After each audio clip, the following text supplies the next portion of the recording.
So in previous videos, I've talked about some kind of more advanced things that you can do to improve your website. Something that maybe takes a little bit more background in web design, web development, all that. But what if you have no experience whatsoever with any of that? You can basically navigate your site, but HTML, CSS, all that, you have no idea.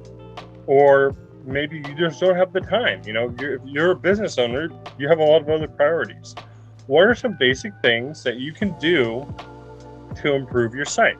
That's what we're going to be talking about in today's episode of the BB&J podcast. I'm your host, John Lind, and let's get right into it. So the first and most critical thing is finding a web designer or web developer that you trust. There is going to be some roadblocks you're going to encounter with your website down the road. You want to have somebody working with you in your court that you can trust to do a good job with your site, right? So building that relationship, building that professional repertoire, and finding somebody who you can really trust to give that backend access to your site is incredibly important.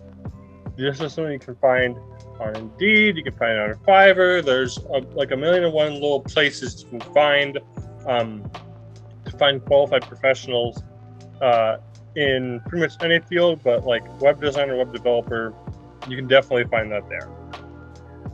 The second thing is for search engine optimization, these search engines really want to know that the site's being updated regularly, right? They're not going to send people to a site that was updated in 2012, So one of the easy things that you can do to keep it up to date is by posting blogs.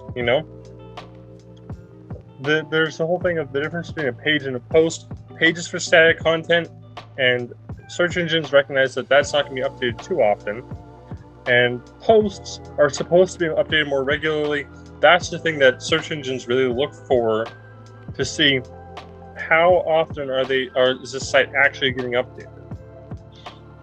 So there are a lot of things you can use, resources. One thing is taking an excerpt from another blog and saying you can read the full article here and linking to the main article with permission from the owner, of course.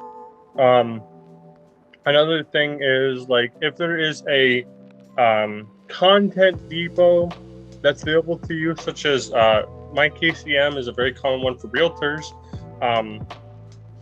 That makes it easy to just copy paste that text, maybe fill in a little bit of details for you specifically, and there you go. You got something that's regularly going out. And a lot of these blog sites they'll update all the time, so you'll have tons of content you can work with.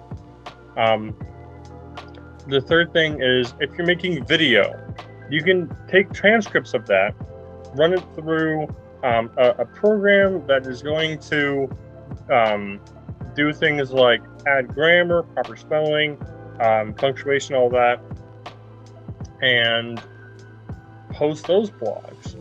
Why not? And you can even link to the main video in those blogs. There's really no reason not to.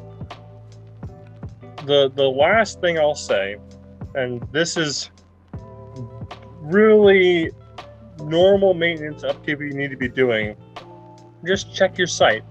Every once in a while, go through, navigate around, see how the load times are, see if there's any images that are broken, any links that are broken. Just kind of spend, even if you spent like 20, 30 minutes a month looking around your website, you're going to catch a lot of things that maybe people won't catch until later, or maybe people have been catching and just haven't been telling you.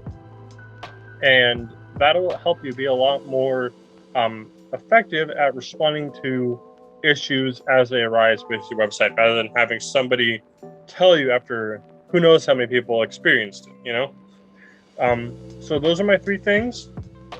I think most people can do those basic things with their website, and they will make a really good difference for the overall health of your site. Other than that, I'd like to thank you so much for listening and or watching. Make sure to like and subscribe, all that good stuff. And I will see you next week.